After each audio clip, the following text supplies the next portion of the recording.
Caiu, mas caiu. Esqueci de contar para ele. Esqueci de contar o tempo. Antes ele até avisava, agora não avisa mais, né? Vamos ver. Deixa eu convidar aqui o Ari.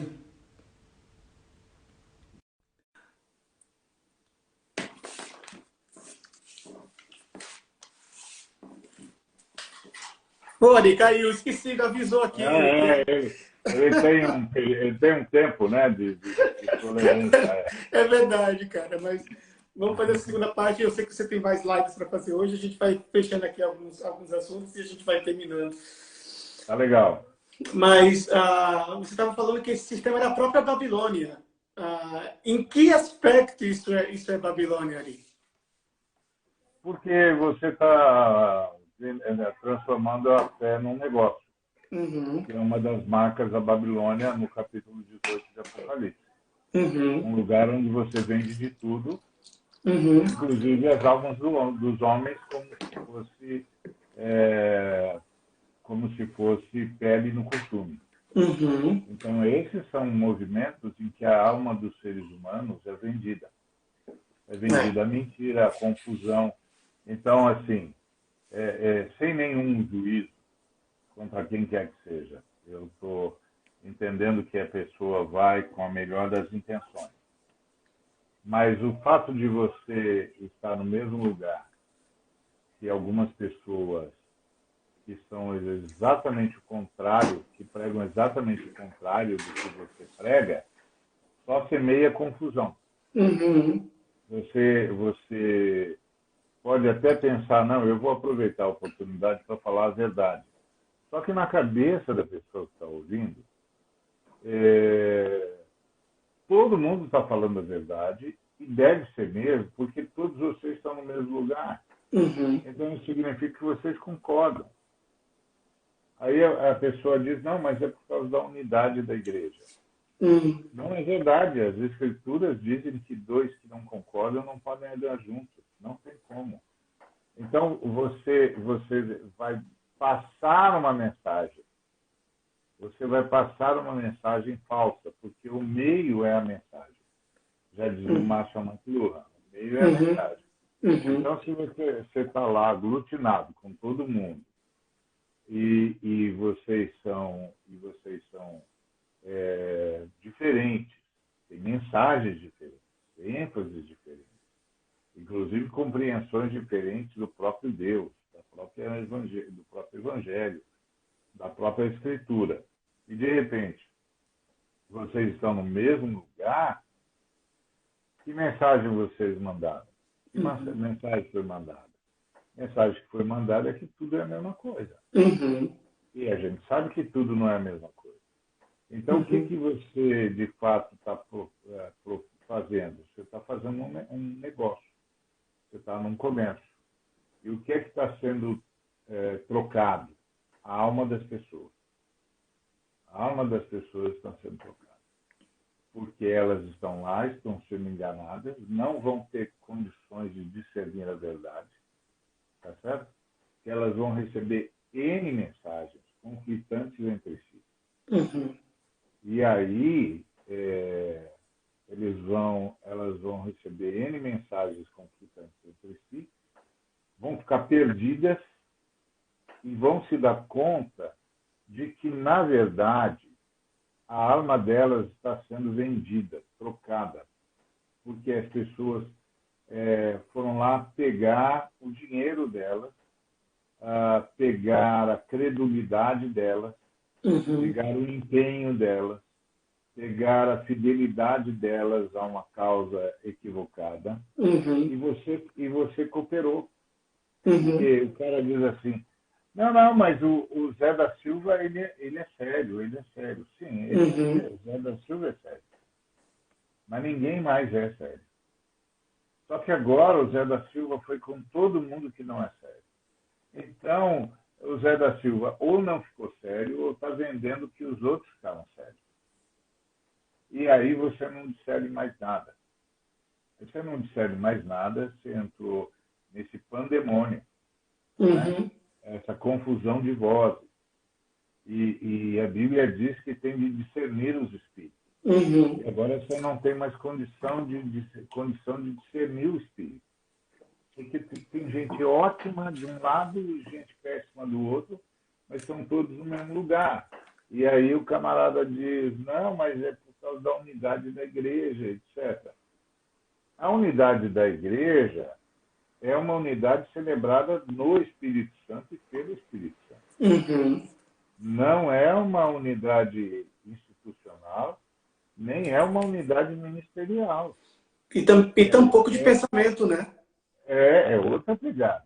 Outra Uhum. pegada. É uma unidade da ação poderosa do Espírito de Deus. Uhum. E aí precisa ficar muito claro, porque realmente, se eu tenho respeito pelas pessoas, e eu sei que algumas pessoas, ainda que poucas, pouquíssimas, eu diria, irão a um evento porque gostam de me ouvir, e Uhum. aí o que eu acabei de fazer? Eu acabei de as expor para uma série de mensagens que vão Uhum. destruir. Uma série de mensagens que vão destruir. Eu estou contando que eles vão discernir, mas eles não vão discernir. Uhum. Eles não vão discernir. Eles vão ser também embalados pelo som, tá certo? Porque o som é ensurdecedor, o som é hipnótico, não tem Uhum. nada de sério naquilo Vão lá. ser levados pela música, pelas Vão batidas. ser levados pelas batidas, pelo Uhum. ritmo que foi totalmente calculado para Uhum. produzir determinados tipos de reação. Uhum. A música é inebriante, né? A Iniciante. música é inebriante. É. Então, realmente é assustador isso. E aí as pessoas chamam isso de avivamento, mas na verdade isso é catástrofe emocional. Catarse emocional. É, É, é entendeu? verdade. E instrumentalização do sagrado, né, Ari? Não, Esses caras estão e, brincando com o que é mais sagrado, não é? Esses caras estão brincando exatamente. com aquilo que... E eles dão um nome para isso, não é? Dão um nome de vocação. É impressionante como isso tem feito um desserviço e da, danificado, machucado gente pelo caminho. Isso é o pior de tudo, né? Isso é o pior de tudo. É o resultado final de como essas pessoas, ao se depararem que foram enganadas, como elas saem. Exatamente. Ah, a gente é testemunha disso, de tanta gente que a gente já encontrou por aí, Verdade. arrebentada no caminho, né? É. Eu sou um desses aí, né? Que você me encontrou, estava bem arrebentado no caminho. Mas quem a gente ouve ali, num tempo de tanta polifonia? Boa pergunta. Viu? Quem a gente ouve? Boa pergunta. É, hoje é difícil. Uhum. Cada uma das pessoas precisam exercer de fato o discernimento. Por quê? Uhum. Porque você tem muita confusão. Por exemplo, Uhum. você tem gente que apoiou a quebra do Estado de Direito, que foi Uhum. o que precipitou esse quadro, mas no meio do caminho mudou de lado e disse: opa, errei.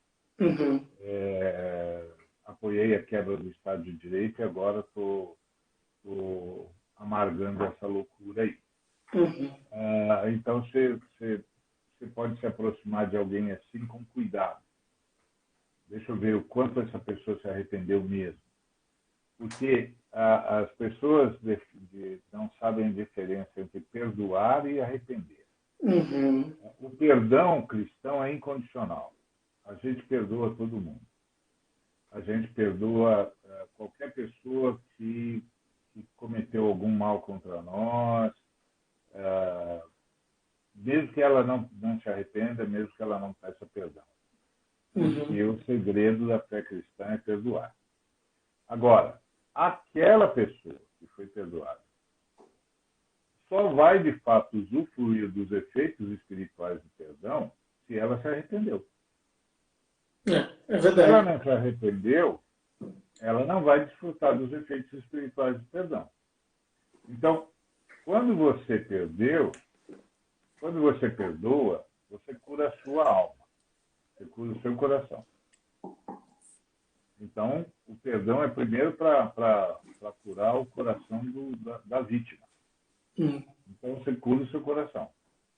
Agora, o efeito espiritual no pecador, no vitimizador, só vai acontecer se esse vitimizador realmente se arrepender.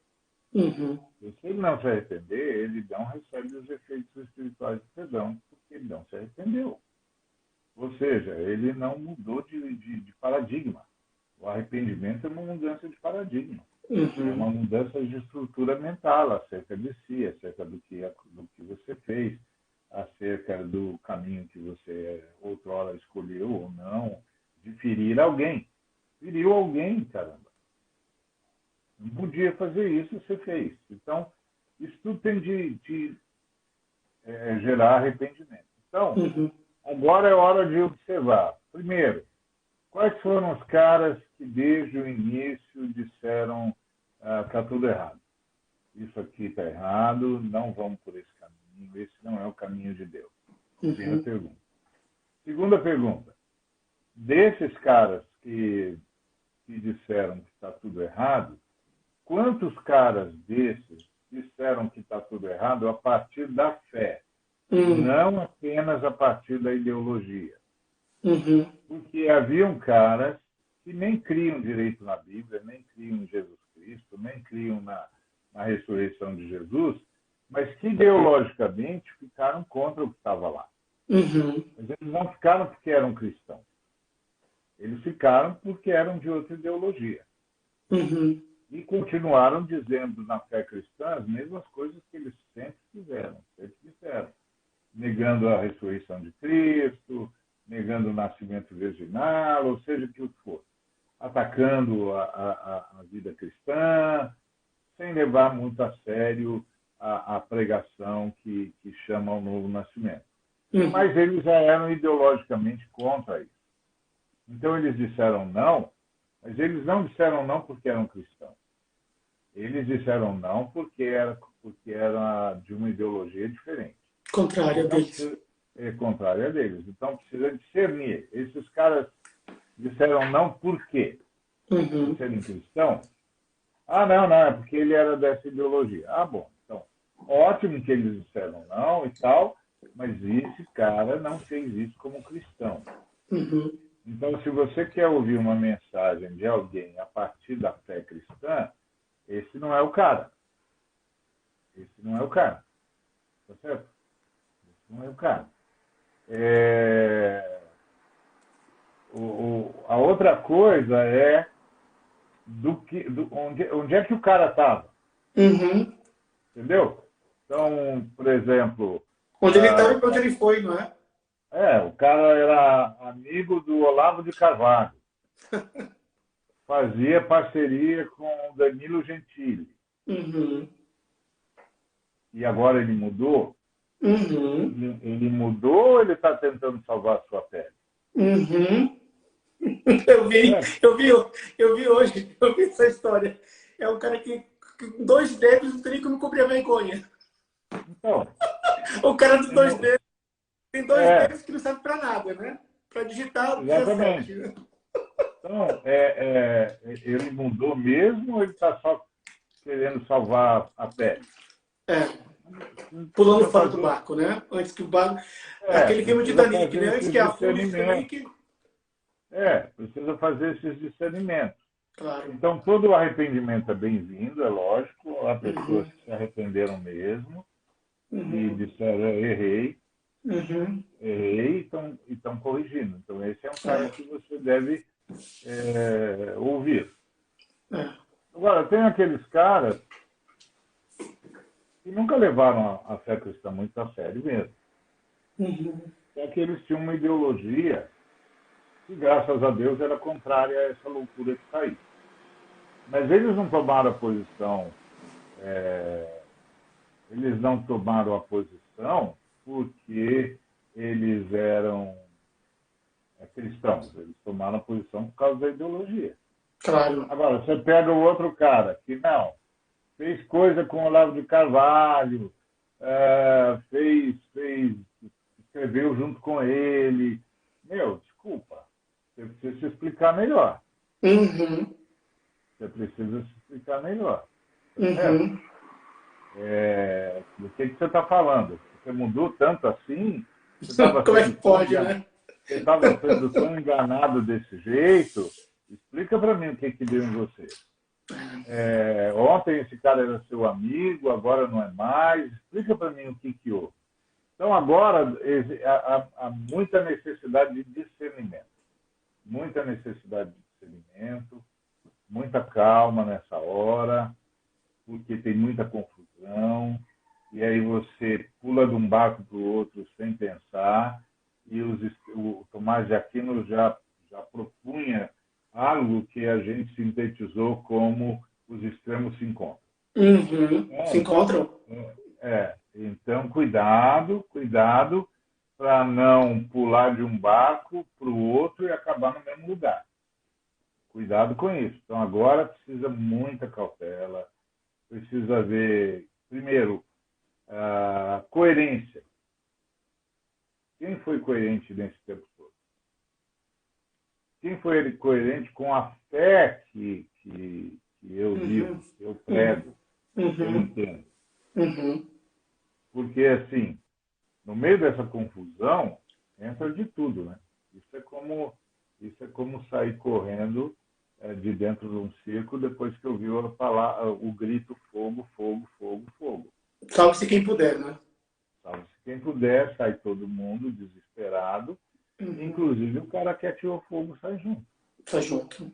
Entendeu? Jogou querosene e sai junto. Exatamente. Ele sai junto e você pensa que ele é seu amigo, mas na verdade era ele que estava querendo matar você queimado. Então, vai precisar de muita cautela agora. Muita cautela. Porque o quadro não é bom, o quadro da igreja brasileira não é bom. Há uma crise de protagonismo na igreja brasileira assustadora. As pessoas, em nome desse protagonismo, não estão pensando duas vezes em atropelar o outro. Parece que tem uma nova caça ao estrelismo para ocupar os espaços de qualquer jeito, e ele não se importa com o que é que ele tem de dizer ou não, desde que ele ocupe os espaços. Mas, assim, há muito pouca gente que realmente se importa com o povo. É verdade. Muito pouca gente. Então, por exemplo, agora nós estamos enterrando os nossos mortos. A Covid-19 é angustiante. Você imagina que você vai levar uma pessoa amiga para o hospital e você vai com aquela sensação de que se essa pessoa for internada, se até o teste der positivo, provavelmente aquele dia, essa é a última vez, né? você vai vê-lo. Nunca mais você vai vê-lo. Nunca mais você vai ver o rosto dele. Você não vai poder visitá-lo no hospital. E nesse despedir, né? Não vai poder se despedir. Você não vai fazer culto.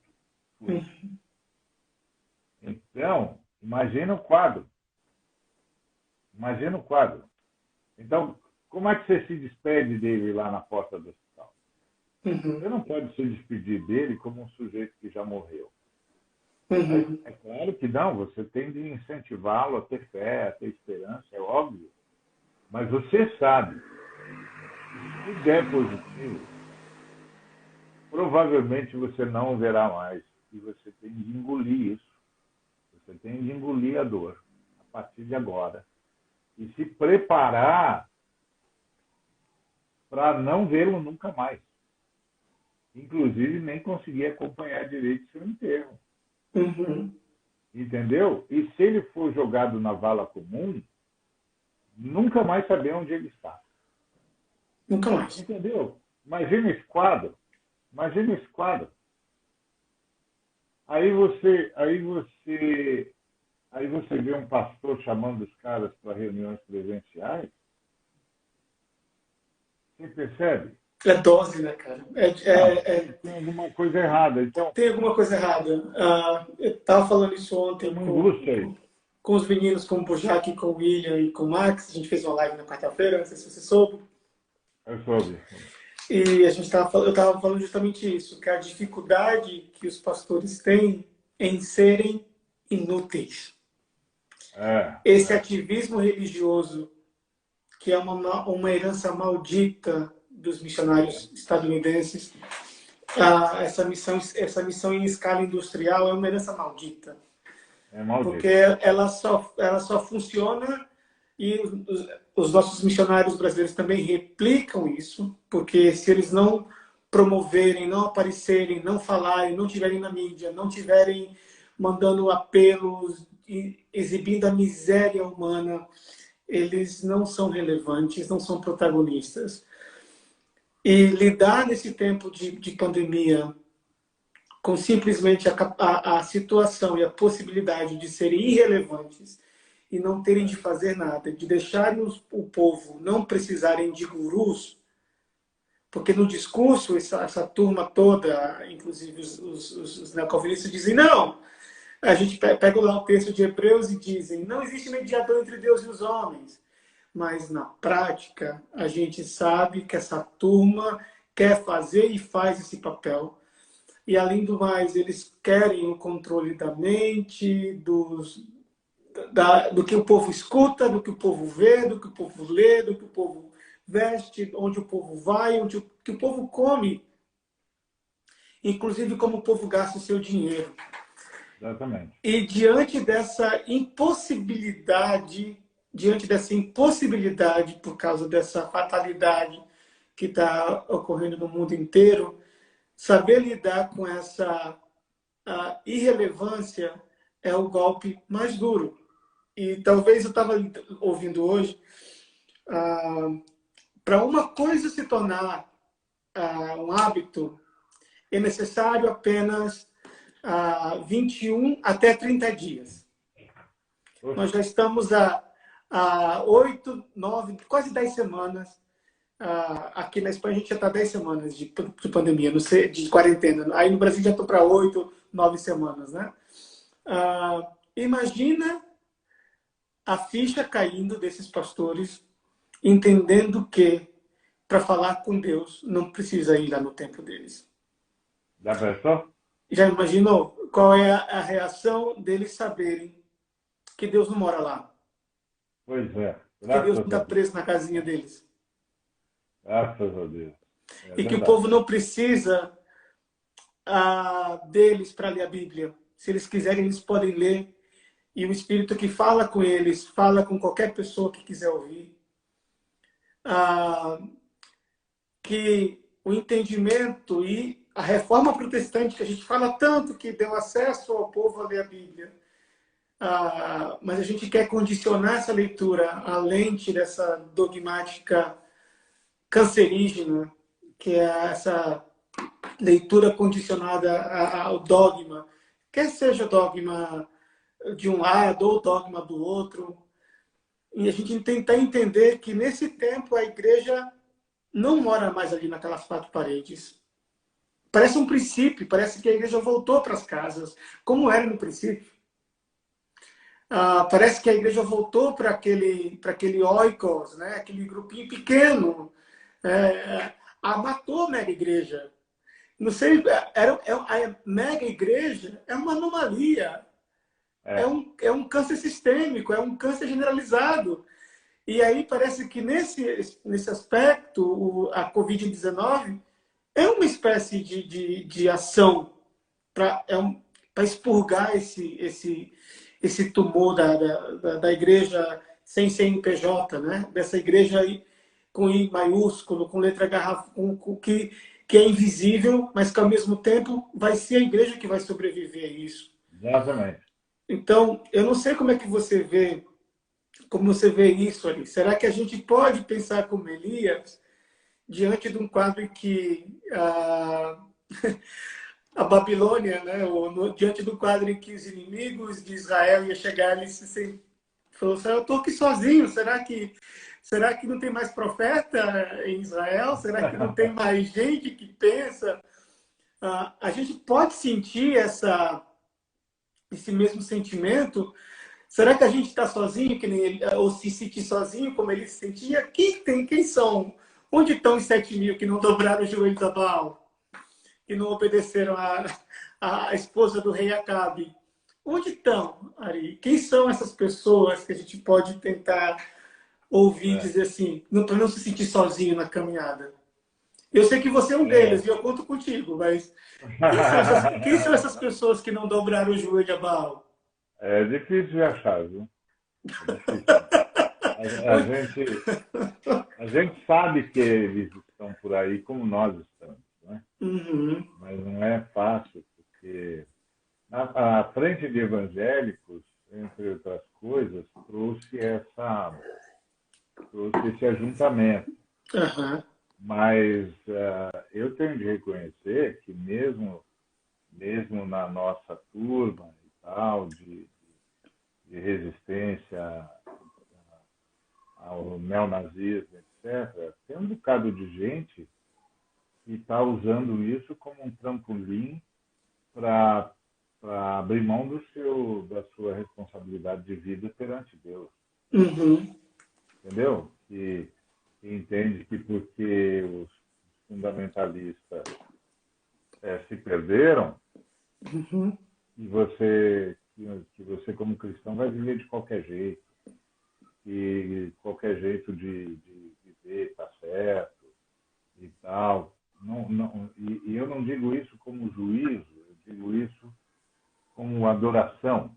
Uhum. Eu não tenho nenhum juízo em relação a quem quer que seja que viva como quiser viver. Pelo contrário, eu vou lutar pelos direitos dele ou dela ou de quem quer que for o tempo todo.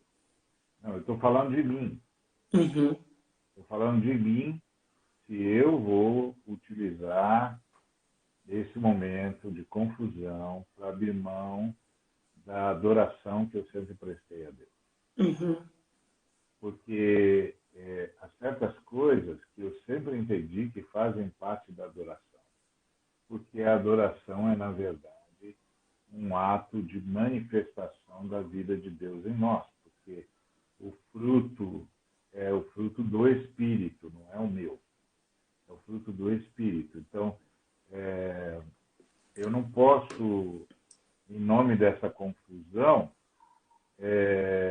fazer da minha adoração uma irresponsabilidade espiritual e ética. Não posso. Eu Uhum. continuo sendo o cara que acredito que tem de se manifestar na minha vida o fruto do Espírito. Tem de se manifestar o amor, a paz, a alegria, a benignidade, a bondade, tem de aparecer. Uhum. Tem de se manifestar o respeito profundo pelo outro ser humano, tem de se manifestar o que as escrituras chamam de a santidade que mostra Deus para as pessoas, que mostra a partir da minha vida Deus para as pessoas. Sim. Isso é minha adoração pessoal. Isso é minha adoração pessoal. Bom, mas eu estou vendo a cada dia que as pessoas também, até numa revolta contra os fundamentalistas que se bandearam para o império, que se tornaram adoradores de Mamon, que desviaram a fé cristã da graça para as obras, da fé para as obras. Mas eu vejo em muitos colegas meus, gente que está lá, lado a lado, estamos lado a lado, juntando, vivendo e tal, e eu vejo que eles não ligam mais para isso. Uhum. Eles não se preocupam mais se eles estão manifestando Cristo ou não. Não ligam mais. E usam o erro dos fundamentalistas como desculpa. Uhum. Eu tô angustiado também, porque esse povo não vai também cuidar do povo que está enterrando morto. Uhum. Não vai conseguir trazer palavra de pastoreio, palavra de sabedoria. Não vai. Vai tratar Deus como se fosse mais um elemento na história e não com a adoração que lhe é devida. É muito angustiante. Esse não é um momento fácil, não. Não é um momento. Eu não gostaria de estar vivendo nessa época, não. Mas Também não, Ari. então, agora é hora de fazer o que tem que ser feito em nome de Jesus. Mas não é um tempo fácil, não.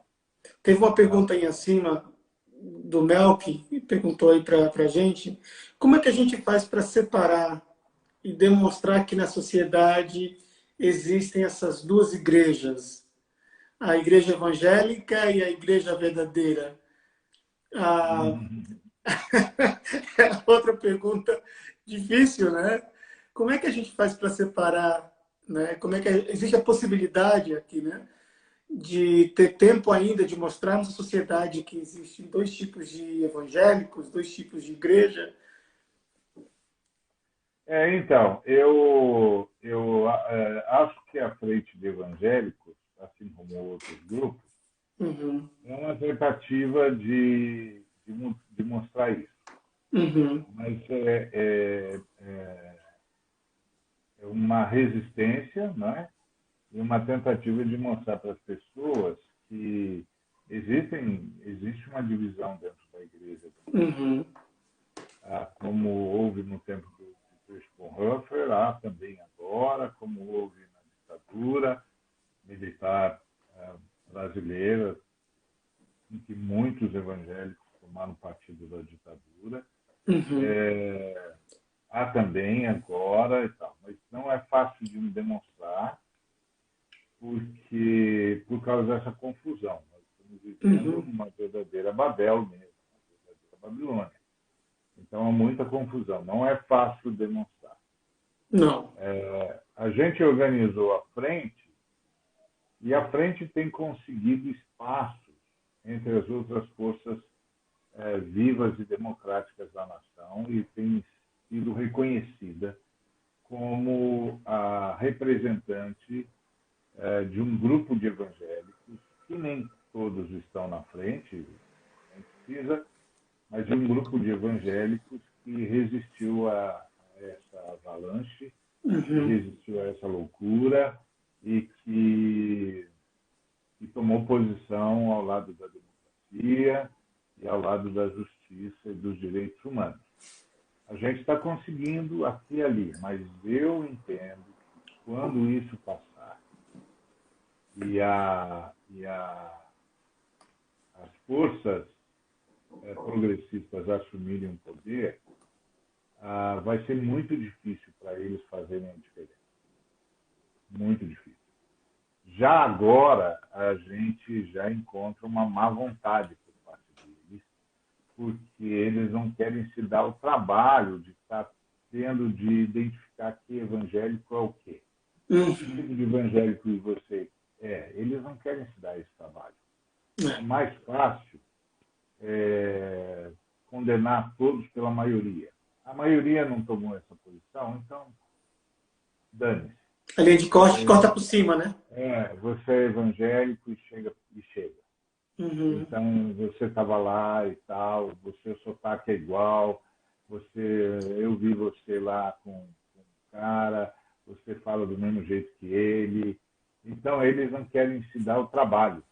Entendeu? Cada dia mais eu percebo que eles não querem se dar o trabalho de ficar fazendo esse exercício mental, que é cansativo, que é exaustivo, de ficar dizendo, mas você de que tipo de evangélico? Assim, você é igual o pessoal da frente de evangélico? Eles não querem mais fazer isso. Eles não querem se dar esse trabalho. Então, eles já estão transformando a palavra evangélica num rótulo que significa nazista, torturador, criminoso, homofóbico, alimentador de assassinos, explorador dos trabalhadores, amigo do Covid-19, a saúde das Uhum. pessoas. Então, eles já não estão querendo mais ter esse trabalho. Que é um trabalho, não é?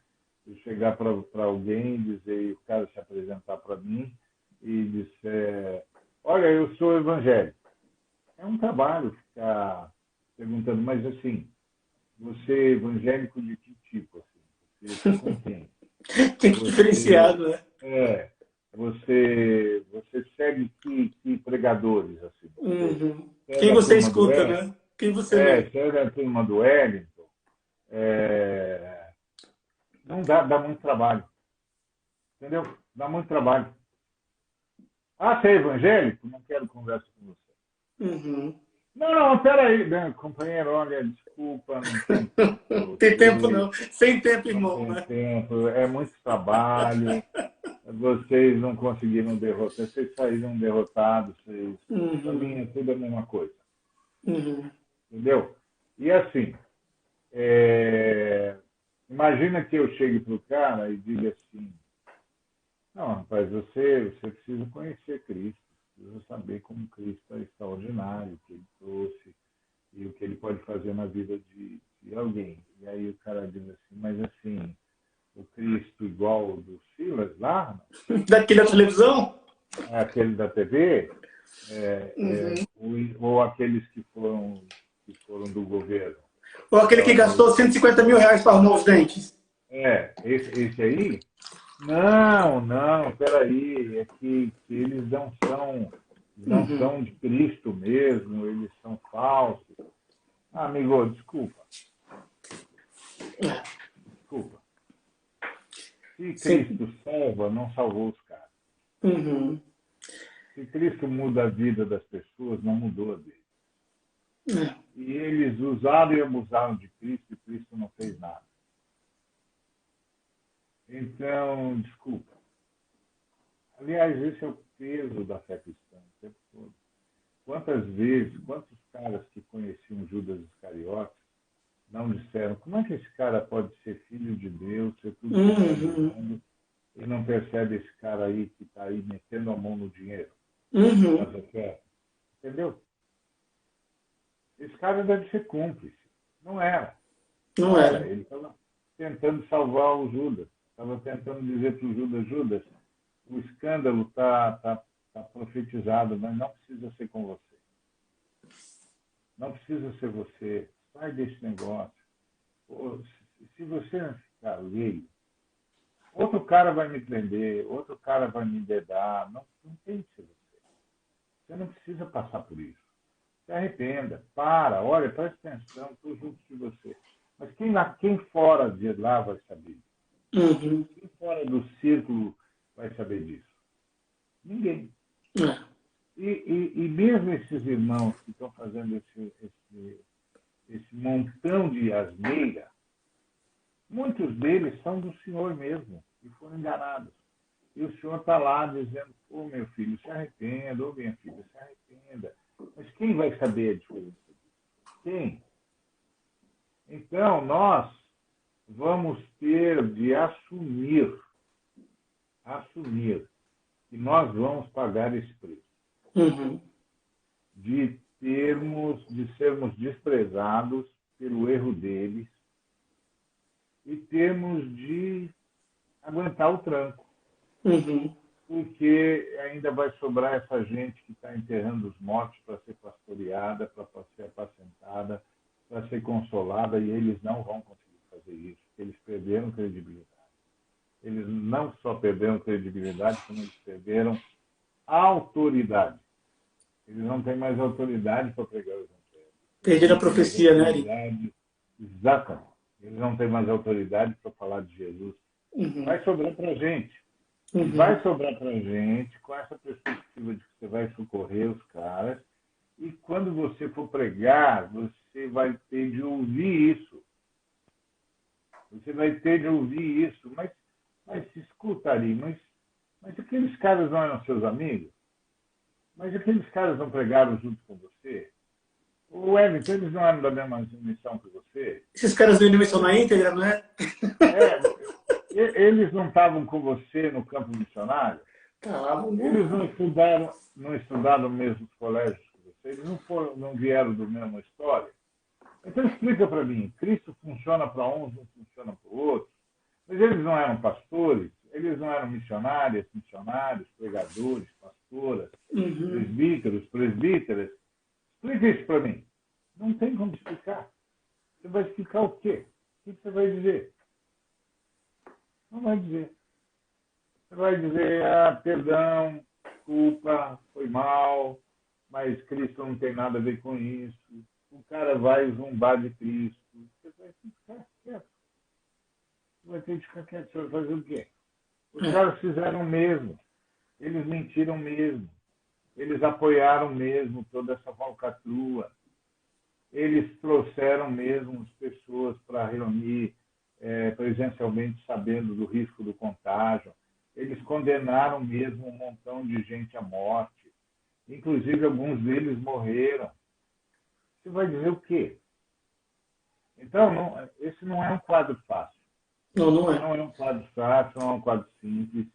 E assim, e os colegas que agora dizem estar arrependidos, que bom.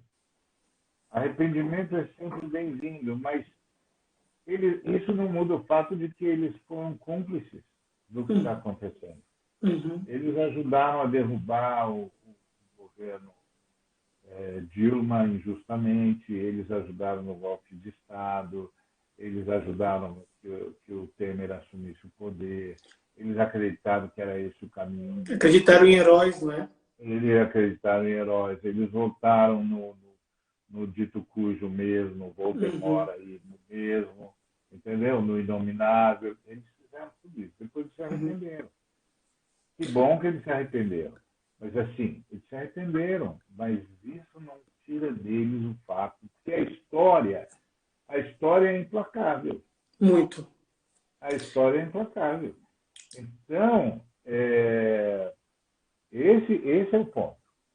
Então, quem que vai fazer? Eu não sei. Uhum. Eu não sei. Vamos colocá-los na mesma mesa de novo? Não vamos? Não sei. Nós vamos entrar nessa. E qual é o meu medo? O meu medo é fazer de conta que eu não sei Uhum. que eles fizeram isso. Agora, alguém aqui está falando do Missão na Íntegra. Tem gente do Missão na Íntegra que ficou de fora só. Não apoiou, Não apoiou. Uhum. as coisas, não apoiou o Bolsonaro, não apoiou o golpe de Estado, mas se poupou. Uhum. Se poupou porque ia custar caro demais botar a cara para bater. Para bater. Uhum. Então agora eles têm chance de vir porque gente como você, como eu, criou um ambiente para eles virem. Uhum. Porque a gente estava dizendo, veio dizendo. Há anos apanhando, né? Aí o Bolsonaro começou a mostrar que a gente estava certo. Uhum. O Lava Jato começou a se revelar. Uhum. Eles começaram a ver, puxa, era falcatrua mesmo, era mentira mesmo. Nossa, esse cara era bandido mesmo. Nossa, esse cara é miliciano mesmo. Nossa, eles estavam certos. Puxa, eu não posso ficar desse lado. Então, aí, eles mudaram. Mas o que a gente faz? Traz eles para a janelinha? Não sei. Não sei. É aquela história do tempo de Orígenes, que houve o imperador, acho que era o Juliano, né? Sim. Que retomou o culto ao imperador, e um bocado de cristão foi prestar culto ao imperador, e outros Baixou a comunistas cabeça e tudo bem. foram torturados, inclusive. Aí, depois que o Juliano sai do poder, os caras começam a voltar pedindo perdão. E agora? Perdoa? Não perdoa? Faz de conta que o Orígenes não morreu por causa da tortura?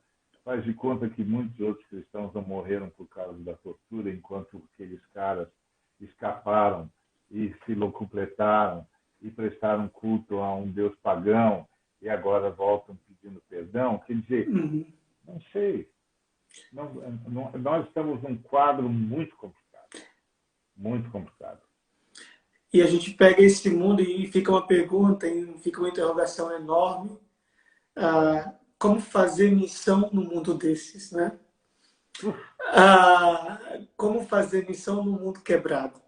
tão quebrado como está, onde, vou usar a palavra entre muitas aspas, onde a máquina missionária é totalmente comprometida com as estruturas de Roma. Como e Babilônia, como fazer missão nesse mundo? A gente fica com essa pergunta na cabeça, né? A gente não tem resposta para isso. Hoje não consegue ter resposta. A obra missionária está muito comprometida. Muito comprometida. Aqui no Brasil, então, com os fundamentalistas tomando a FUNAI para se impor aos índios, meu Deus do céu. Meu Deus. E não só, nem só na missão entre os indígenas, né? Mas na missão entre os povos não alcançados também. Exatamente. Quem é sempre para está cortando ali o seu microfone. Melhorou? Então, isso é a gente com eles, juntos, pensamos obra missionária juntos, e agora os caras querem fazer missão por decreto. Uhum. Dizer, não é um mundo fácil. Não é um mundo fácil. Eu não recomendo para ninguém. Então é muito difícil responder a pergunta a quem ouvir. Agora é hora de analisar com calma e talvez departamentalizar. Tipo, eu vou...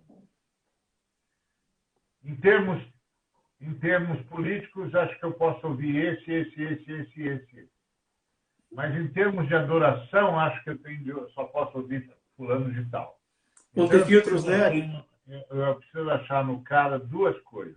Uma, que ele reforça a minha vida de adoração, minha vida de culto a Deus, ao mesmo tempo em que fortalece a minha cidadania e a minha resistência pela democracia.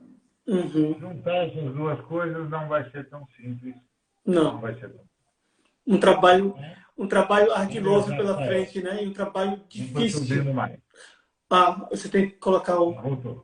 Voltou? Está me ouvindo? Um pouquinho, mas voltou.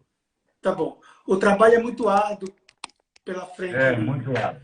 Nosso trabalho é vencer a ignorância, acima de tudo, né? Vencer essa ignorância e trazer a mensagem real do reino, né? Para terminar, esqueci, a gente já está avançado. Quem você lê e ouve? Quem o Ari... vamos falar uma coisa assim mais pessoal. Quem o Ari lê e ouve? Como é que a gente pode inspirar? Quem você lê e quem você ouve na sua vida devocional? Deixa eu tirar meu microfone. Melhorou agora. Deixa eu ver se melhorou agora. Melhorou? Agora melhorou. Então, deixa eu perguntar para você. Quem você lê e você ouve para alimentar a sua vida espiritual, a sua espiritualidade? Quem são os caras que você considera assim? Porque tem gente jovem que está ouvindo, na minha geração e mais jovens. Quem você escuta ali? Quem te inspira na caminhada? Eu sou muito velho, né, cara? Eu sou muito velho. Então, o fato de eu ser muito velho é um negócio complicado. Porque eu continuo ouvindo caras como René Padilha, como Samuel Escobar, eu continuo ouvindo esses caras. Dos novos que surgiram, os que são interessantes beberam da mesma fonte. São caras que estão reproduzindo o Padilha, o Costas, com a agravante de que não citam eles. Então, às vezes eu pego o cara, ele está famosão, os caras estão falando que ele é o máximo. Aí eu pego e digo, bom, mas isso aqui foi Orlando Costas que falou. Nos anos 70, isso aqui 60. Foi Orlando Costas, falou isso no livro tal, na ocasião tal. Por que o nome dele não está aqui? Pô, mas isso aqui é o Padilha, isso aqui é a tese do Padilha. Uhum. Por que o nome dele não está aqui? Entendeu? Ah, isso aqui é o Howard Snyder. Ah, eu lembro quando ele pregou isso aqui. Mas por que não está aí? As pessoas vão perdendo o respeito e vão roubando as melhores ideias dos outros e vendendo como se fossem deles. Uhum. E gente com nome inglês, né? Famoso no mundo todo. Não é o e que, inclusive, faz um trabalho bom, não faz um trabalho ruim. Uhum. Não estou dizendo que o trabalho do cara é ruim. Não é ruim, é bom. Ele só é intelectualmente desonesto, mas o trabalho dele é bom, não é ruim. É melhor ouvi-lo do que ouvir outros. Então, eu fiquei com os velhos mestres. Agora, os jovens ficam angustiados. Pô, mas você está me recomendando os velhos mestres de novo? Eu leio uns garotos novos só para ver a qualidade do que eles estão fazendo. Não consigo concordar com quase nada do que eles dizem, porque eu acho que tudo está cedo demais, né?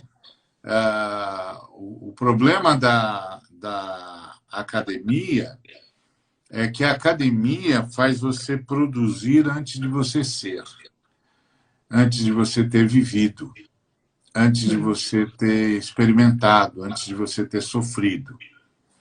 E aí você não tem maturidade. Você não tem maturidade. Então, quando o cara é honesto e faz uma proposta acadêmica, deixando claro que ela é meramente acadêmica, eu faço questão eu faço questão de dar uma lida, vejo a qualidade do cara e digo, é uma tese interessante, ele não consegue pastorear ninguém com isso, mas é interessante, estou vendo, estou lendo, é interessante.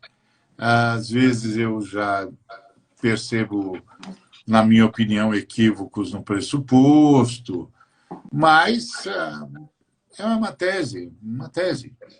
Sempre tem espaço para teses. Mas eu sou pastor, eu não sou um teólogo, eu sou um pastor. Então, eu sempre abordo tudo perguntando como eu posso cuidar melhor das pessoas a partir disso aqui. E eu não tenho encontrado nada recentemente que me ajude a cuidar melhor das pessoas. Eu encontro muitas teses interessantes, eu encontro análises interessantes, análises muito bem elaboradas e, na minha opinião, inclusive, análises coerentes, condizentes com o que eu também estou vendo. Mas eu sou um pastor, então tudo que eu leio, tudo que eu pego, eu leio com essa perspectiva, como isso vai me ajudar a cuidar das pessoas. E eu não tenho visto mais isso no mercado, não é? As pessoas não são mais um fator preponderante. Haja vista essa pandemia em que as pessoas estão, sem pensar duas vezes, dizendo não importa que alguns morram. E daí, né? E aí você diz, escuta, isso é uma vida, né? Um dia desses, um cara perguntou para mim assim, quanto custa a vida humana? Eu falei, o sangue de Cristo, né? E se tivesse só aquele sujeito na Terra, Jesus vinha buscá-lo, né? É isso que custa a vida humana, a morte de Deus. Então, se uma vida humana custa a morte de Deus, como é que é esse negócio? Vou deixá-la morrer? Como vou deixá-la morrer? Então, é assustador. É assustador. Ontem eu estava numa live e um camarada começou a elogiar, ele era contra a ditadura e tudo, mas ele começou a dizer que, mas que pelo menos a ditadura fez isso, pelo menos a ditadura fez aquilo. E aí eu disse assim, amigo, desculpe, eu não quero discutir com você. Mas, assim, nada que custe a vida humana vale a pena. Vale a pena. Nada que custe a vida humana vale a pena. Então, você diz que houve progresso, mas custou vidas humanas, então não é progresso. Você diz que é progresso, mas custou seres humanos torturados, então não é progresso. Nada que custe a vida humana vale a pena. Nada disso pode ser aceito como uma alternativa. Isso não é uma alternativa. Então, eu estou assustado com a sua fala. Isso, inclusive, tira de você toda a autoridade para o que você disse até agora. Porque você está disposto a conquistar alguma coisa às custas da vida dos seres humanos. Não, desculpa, não dá. Eu tenho de falar com você como pastor. Eu não quero te ofender, mas assim, eu não posso ficar calado, eu não posso fazer de conta que eu não ouvi o que você acabou de dizer. Então, é assustador, porque era uma live com instituições não cristãs, instituições seculares e de esquerda. E eu dizendo, escuta, não estou entendendo você me perdoa. Pode ser uma defasagem minha, intelectual, eu estou até disposto a considerar isso, mas ao custo da vida humana, você faria isso ao custo da vida humana? Então, está muito confuso, esses são tempos confusos. Eu vi um post do Valdir Joaquim, um amigo, um irmão muito, muito querido, ele fez um post no Twitter dizendo que estava falando com alguém, e esse alguém estava dizendo que não tem como se proteger do Covid, só tem a máscara, mas a máscara não me ajuda em nada, porque a máscara, na verdade, protege o outro. Aí o Joaquim falou, desculpa, não estou entendendo. E aí ele arrematou o post dele dizendo em que buraco nós nos metemos. Em que buraco nós nos metemos. Então, são dias muito confusos. E eu sou muito aberto a todos que estão se arrependendo, eu quero mesmo que eles se arrependam. Estou achando que é tempo de perdão e de retomar a unidade, se for possível, até onde for possível. Mas eu sei que isso também é muito complexo. O tempo dirá. Porque nada chegaria onde chegou se aqueles caras não tivessem apoiado o que apoiaram. É muito complicado, muito complicado. Está faltando 10 minutos ali para cair. Levar Cristo, levar o jeitão de Cristo sempre. Verdade. Eu vou terminar e vou deixar você também. Eu sei que você tem muitos compromissos. Mas foi uma alegria estar com você, cara. Uma alegria. Também, Ari. Eu amo você sabe disso. Alegria. Você é um cara muito especial para mim. Você faz parte da minha vida e história. E bom, muito feliz de a gente ter caminhado junto, de perto, né, na mesma organização. É verdade. Não, puxa, ótimo tempo. E agora a gente caminha junto. Mesmo a quilômetros de distância, a gente está do mesmo lado da história. E isso, para mim, é uma honra, é um privilégio saber... Privilégio é meu. Que na trincheira que você está, do lado da história que você está, eu também estou do seu lado, cara. Você sabe disso. Estamos juntos. Estamos juntos e misturados. É um privilégio para a gente caminhar junto, cara. Muito obrigado e... Eu que agradeço. Uma excelente sexta-feira, Ari. E obrigado. Para vocês que ficaram até agora também, muito obrigado. Carpe, tem muito bom te ver, cara. Dá um abração no Ari. O Carpe está aí, forte e rígido, forte, firme. Também forte, né? Pagando o preço. Pagando o preço também, caminhou contigo, cara. Aí se lascou, né? Abraço a todo mundo e até a próxima. Tchau, tchau. Até.